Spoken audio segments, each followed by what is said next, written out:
what does it mean that we have an idea of how a refugee look like? I think that's very bad. If people can think about a face when they think about a refugee, that's very bad, because what are we talking about? My next guest is Iranian photographer and filmmaker Amin Kamrani. Amin has been living in Kuala Lumpur since 2011, and as an immigrant himself, his main focus is documenting the lives of immigrants and refugees in Malaysia. Amin is also a thinker and an activist, which gives an extra dimension to his work as a photographer.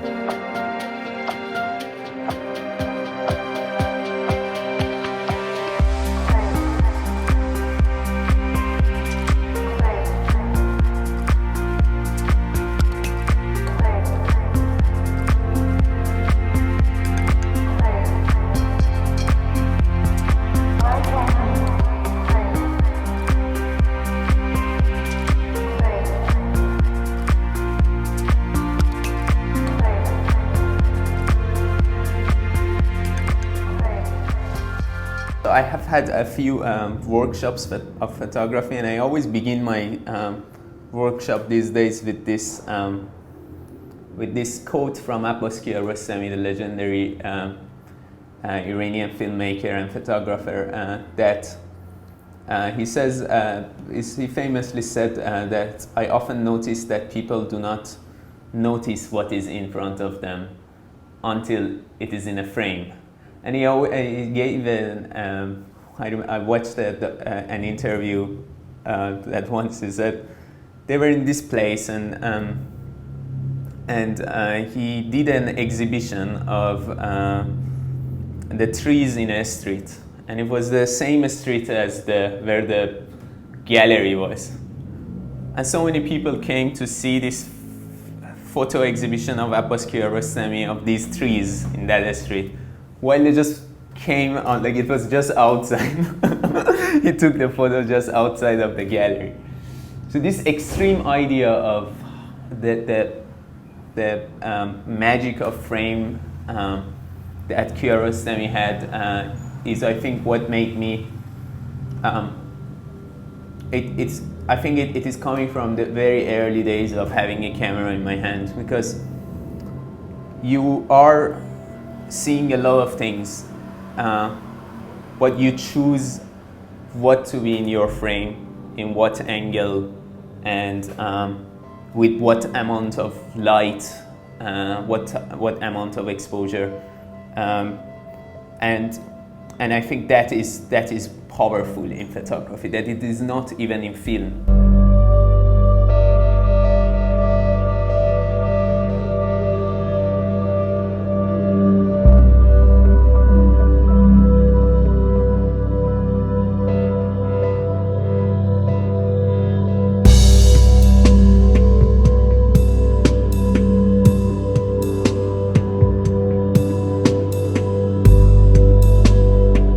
I think in the beginning it was very much of a random thing, because I wasn't a photographer in the beginning. I had a camera. It's a very different thing, I think. For so many years I just had a camera. I wasn't a photographer, I think. And it's not, and there was a time that I decided that I am a photographer, and that was more of a internal realization and looking at the work, etc. But I think there is a very important connection between the subjects and the photographer. I think I have this extreme idea that we can see if a photographer is racist by the type of the photo that he takes. We can see if a photographer has certain ideas with the type of photo. The photographer is indeed the creator of the photo that we see. People may undermine photography as opposed to painting, for example, that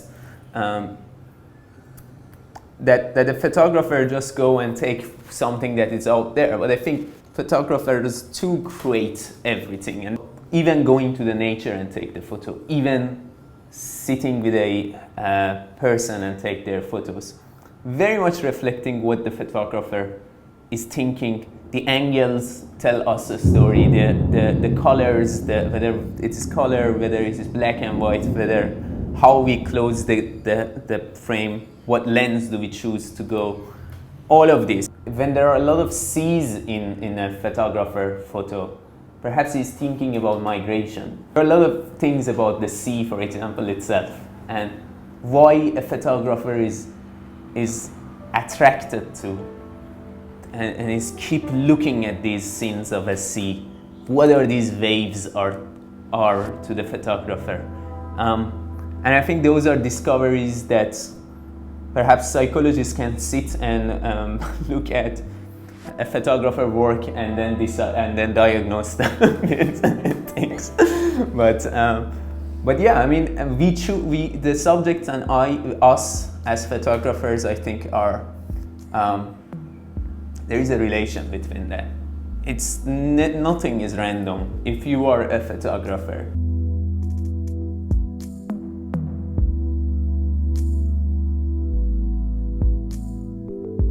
I ask Amin if I can accompany him to one of his shoots, and he invites me along to take photos of Farzana, an Afghan refugee who's working in KL as an actress.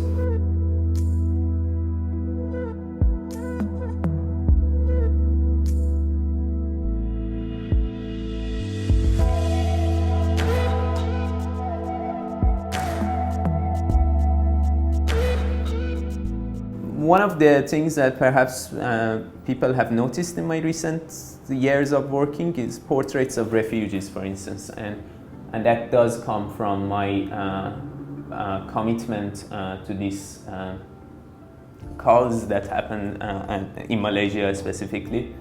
And my intention is, I think, very clear in my taking portraits of refugees, and that's to challenge the mainstream or established idea of who is a refugee. I think every individual has this unique face.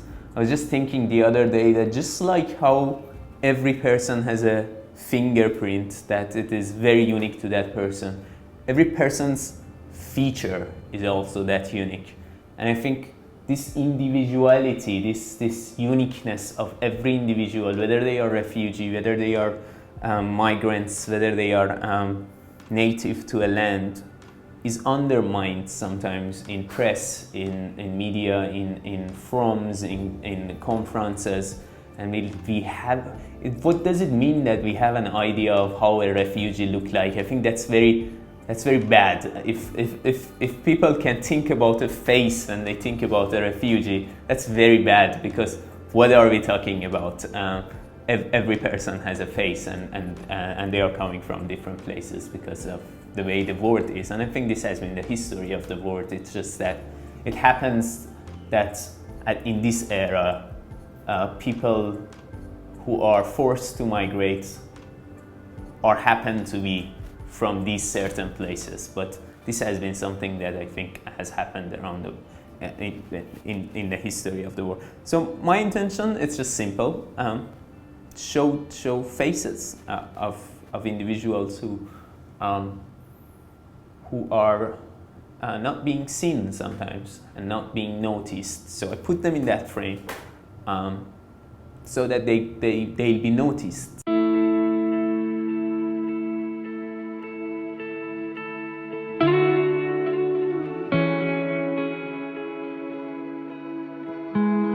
For me, living in Malaysia, I think Malaysia had an important impact on my life and in my work. And it wasn't the greenness of Malaysia. It wasn't those typical elements of Malaysia, but its diversity. And by diversity, I don't mean that it is necessarily a place that everyone lives with each other happily, but I mean the very existence of individuals from several places. It might be in the corner of the world when you look at it in the map, but it's also center of the world in a way that people from everywhere have crossed Malaysia to and have come here. So I have been having friends from every continent, in fact, and among friends that I have had, a great number of them are refugees, and I personally feel blessed to be friend with them. There are a lot of things that we share in common.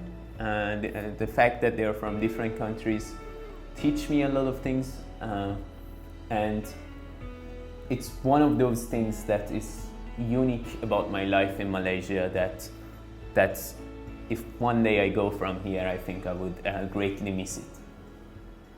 And as I was earlier speaking about the relationship of me and the subject, photographers and the subject, here is the thing. It's me who wants to take photos of my friends. A very simple idea. I want to tell the audiences of my photography about my friends.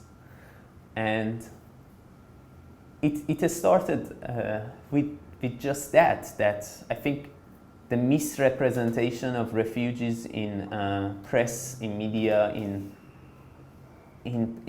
popular culture, depending on different countries, has gone to a point that people wonder whether a person who happens to be a refugee ever smile, ever make up to go out, ever wear good clothes, ever eat, ever say a joke, or it's all about trauma their lives.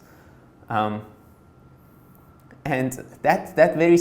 those silly ideas that perhaps might exist in the mind of a lot of people who are far from the truth. For me, it's a simple thing that I want to tell people about my friends, because I learned something from them and I want to share that with others. And my medium is photography here. And that was, I think, that was the very beginning of the idea of doing that. And it's also not only photography, of course, because I do films.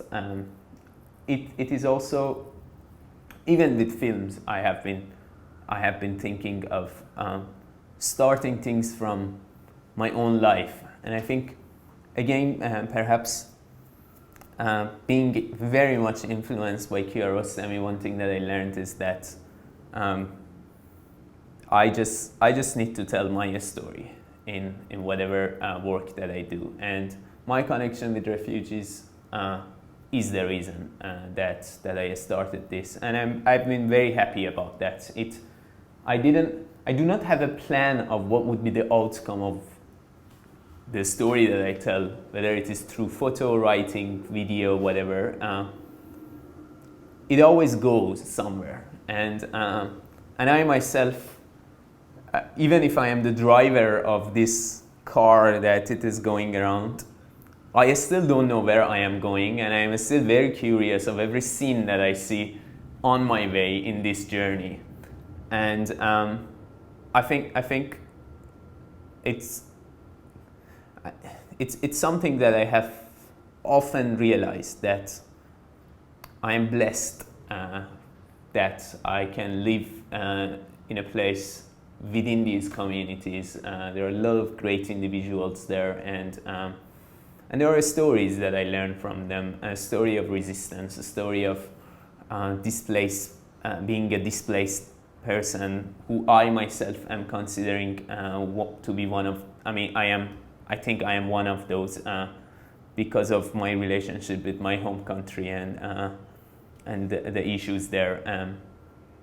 So yes, it's something close to me, and that's why I've been talking about it. In 5 years, when we sit again together, who knows what have been the subject of my next 5 years. And I am open, and I don't have plan of how my future career look like. There is a title of a movie from Abbas Kiarostami that comes from a poem that says, "The wind will carry us," and I think I will see where the wind will carry me for that to be the next topic, the next subject, the next story that I would want to tell through photography.